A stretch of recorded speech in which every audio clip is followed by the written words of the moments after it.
Read the source given below and answer any 4 out of the following questions. When an object is moved against the electric field, it gains some amount of energy, which is defined as the electric potential energy. For any charge, the electric potential is obtained by dividing the potential energy by the charge, and the surface, which is the locus of all the points which are at same potential, is known as EPS. तो ऐसा surface जिस पे सारे potential हर जगह same हो उसे EPS बोलेंगे. अब इस पैराग्राफ के बाद क्वेश्चन पूछे जा रहे हैं. Equipotentials at a great distance from a collection of charges whose total sum is not zero are approximate spheres, planes, paraboloids या ellipsoids. ठीक है, तो क्वेश्चन क्या है कि इक्विपोटेंशियल सरफेसेस जो बहुत दूर है at great distance from the charges whose total sum is not zero, यानी कि कुल मिला के चार्ज है. अब वो कैसा भी हो सकता है. 15 की बात करें, चाहे वो लाइन चार्ज हो, चाहे वो स्फीयर हो, हमको नहीं पता अभी. स्फीयर पे चार्ज हो, चाहे वो शीट पे चार्ज हो, कहीं पे भी हो. वो कह रहे हैं कि इक्विपोटेंशियल्स किसी भी सरफेस के लिए क्या होगा, मतलब किसी भी चार्ज कॉन्फ़िगरेशन के लिए क्या होगा. तो लाइन चार्ज हम जानते हैं, लाइन चार्ज के लिए सिलिंड्रिकल होता है, स्फीयर के लिए या पॉइंट चार्ज के लिए स्फेरिकल होता है, और शीट के लिए, शीट ऑफ चार्ज के लिए प्लेन शीट ही होता है. ऐसे ऐसे इक्विपोटेंशियल सरफेसेस होते हैं. तो कुछ भी हो सकता है इसमें से, क्योंकि उन्होंने बोला नहीं, सीधे बोला equipotentials at a great distance from collection of charge. Collection charge कैसे भी हो सकते हैं, ऐसे भी, ऐसे भी, ऐसे भी. उस total sum is not zero, charges जिनका सम ज़ीरो नहीं है. तो उनके इक्विपोटेंशियल्स की डिज़ाइन कैसी होगी, क्या वो स्फीयर होंगे, प्लेन होंगे, पैराबोलॉइड होंगे या एलिप्सॉइड होंगे, कैसी होगी. ये बहुत ही अच्छा क्वेश्चन है. अगर आप इसे करके नहीं जाओ एग्जाम में नहीं निकलेगा. ये कहना क्या चाह रहे हैं, कुल मिला के कह रहे हैं कि कोई भी कॉन्फ़िगरेशन हो सकता है. कलेक्शन ऑफ चार्जेस लाइन के फॉर्म में भी हो सकते हैं, शीट के फॉर्म में भी हो सकते हैं, पॉइंट चार्ज के फॉर्म में भी हो सकते हैं. लेकिन अगर वो बहुत ग्रेट डिस्टेंस पर EPS पूछ रहे हैं तो क्या होगा. देखिए, जब आप बहुत ग्रेट डिस्टेंस पर होंगे, at very large distances,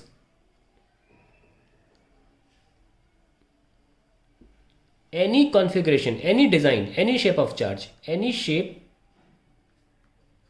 of charge will behave as a point charge. वो पॉइंट बन जाएगा, behave as a point charge. Hence किसी भी कॉन्फ़िगरेशन के लिए बहुत दूरी पर अप्रोक्सीमेटली स्फेरिकल ही आंसर होगा. अप्रोक्सीमेटली स्फेरिकल गॉसियन सरफेस ही आंसर होगा. स्फेरिकल, सॉरी, इक्विपोटेंशियल सरफेस ही आंसर होगा. गॉसियन सरफेस बोल दिया मैंने. Equipotential surface. ओके, तो ये बात ध्यान रखें. At very large distance any shape of charge will behave as a point charge. Approximately spherical equipotential surface will be the correct answer. Okay, अच्छा क्वेश्चन है ये. प्रेजेंस ऑफ माइंड चाहिए थोड़ी इसमें. तो हमारे हिसाब से इसका आंसर ए आ जाता है, A. So answer is A, sphere. तो कैसा भी कॉन्फ़िगरेशन हो, दूर से देखा जाए तो ये स्फीयर ही माना जाएगा. अब आता है second part. Work done in carrying an electron from A to B lying on equipotential surface on 1 volt potential is. Equipotential surface मान लीजिए ऐसा कोई है जहाँ पे हर जगह 1 वोल्ट है, 1 वोल्ट, 1 वोल्ट. तो इलेक्ट्रॉन को उठा के इसी सरफेस पे कोई पॉइंट A से B पे रख दिया जाए तो वर्क डन क्या होगा. वर्क डन होगा charge into potential difference. Charge तो 1 इलेक्ट्रॉन वोल्ट है, पर क्योंकि EPS है, ज़ीरो आएगा आंसर. ठीक है, so answer will be zero since delta V for an EPS is zero. EPS माने इक्विपोटेंशियल सरफेस. चलिए थर्ड पार्ट करते हैं. Electric potential is scalar. ये तो पहले पता चल गया. C scalar. D the shape of equipotential surface for a point charge. वो तो पहले पता था हमें, स्फीयर. लास्ट है स्फीयर. और फाइनली E ऑप्शन भी, पार्ट भी कर लेते हैं. वैसे हमें 4 ही करने होते हैं, पर हम तो सॉल्व कर रहे हैं. Electric potential due to electric dipole is मैं बता चुका हूँ इसको भी सोल्यूशन वाले क्वेश्चंस में। आई थिंक क्वेश्चन नंबर 50 इलेक्ट्रोस्टैट्स के क्वेश्चन नंबर 50 है ये।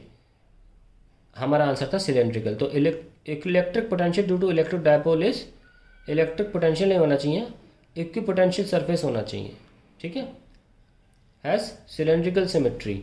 तो आंसर है सिलेंड्रिकल सिमेट्री।